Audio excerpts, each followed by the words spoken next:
People are learning how to have their own afterlife communications while sitting quietly in their homes or in any other place.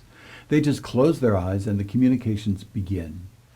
These abilities have resulted from going through the free online training we have created.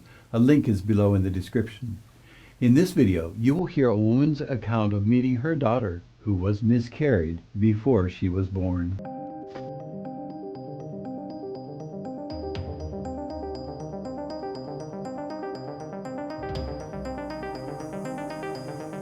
Hello, I'm Dr. R. Craig Hogan, President of the Afterlife Research and Education Institute and Seek Reality Online. A woman learned the Self-Guided Afterlife Connection procedure and put herself into a state of mind in which the afterlife communication could occur. With her eyes closed, she met with her husband, father, and dog Rinnie. During her connection, she was delightfully surprised to meet her miscarried daughter. As I lay in bed, trying to quiet my mind, I felt an urgency to get up and resume the program and do stage 4. I felt Barry was telling me that it was time. It was pretty easy to find my quiet place, and even though I haven't thought once about the peaceful tableau that is my place of connection, it came back to me as if I had just been thinking of it. My peaceful place is a cabin on the edge of a lightly wooded area, on the shore of a lake, with mountains in the distance. My place of connection is on the back porch with wooden chairs all along the back, as if we can all gather there. As I started listening to the meditation, I felt Barry just waiting on the sidelines for me to be done and to connect with him. When you, Craig, said to go to the place of love, I didn't feel it right away, but then when you started the countdown from 20, I soon felt disjointed with my body and tears started pouring down my face. When the prompt said to cross over to the afterlife, Barry took my hand and we walked off the porch. Our dog, Rinnie, was there running to greet me and was so excited that I was there. She jumped up on me and ran around Barry and me. Barry then led me to a neighboring cabin and said that this is where he lives. I asked who he lives with and he said his grandpa Gene, my stepfather. I was extremely close with my dad and he and Barry almost always come together when we have a reading with a medium. My dad was there to greet Barry when he crossed over. Barry and I walked around the back of their cabin and my dad was at a skill saw with goggles on. He saw me and we enjoyed a very strong hug. He said that he had built the cabin. My dad was a general contractor in his earth life and it doesn't surprise me that he is still building over there. He was very creative.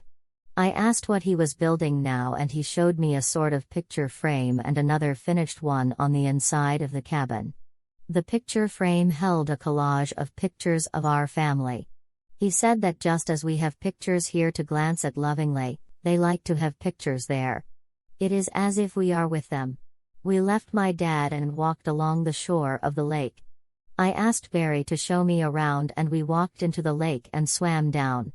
Even though we didn't need them, we wore some sort of breathing mask underwater, but it wasn't connected to anything.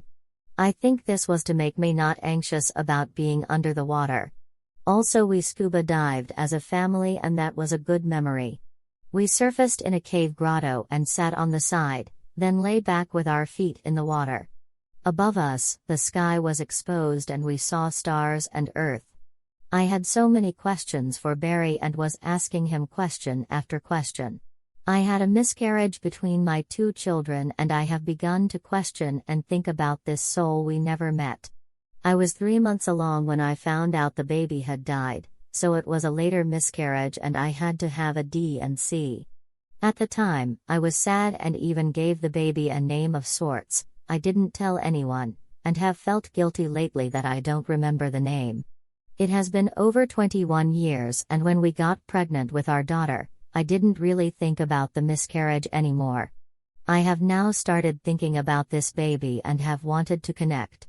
I never knew if it was a boy or a girl and I asked Barry if I could meet this soul. He pointed out a dark-haired girl and I gave her a long hug. I asked her what her name was and she said Jade. I tried to think of a different name, thinking that I would never pick Jade, but then realized that I was trying to direct what was happening. I then thought that maybe that is why I like the color green so much. Barry and I were going to continue on, so I took Jade's hand also. These afterlife connection experiences are common today. Thousands of people have gone through the Self-Guided Afterlife Connections training, with a great many uplifting experiences of communicating with people now living in the life after this life. We invite you to go through the free online training at the link in the description.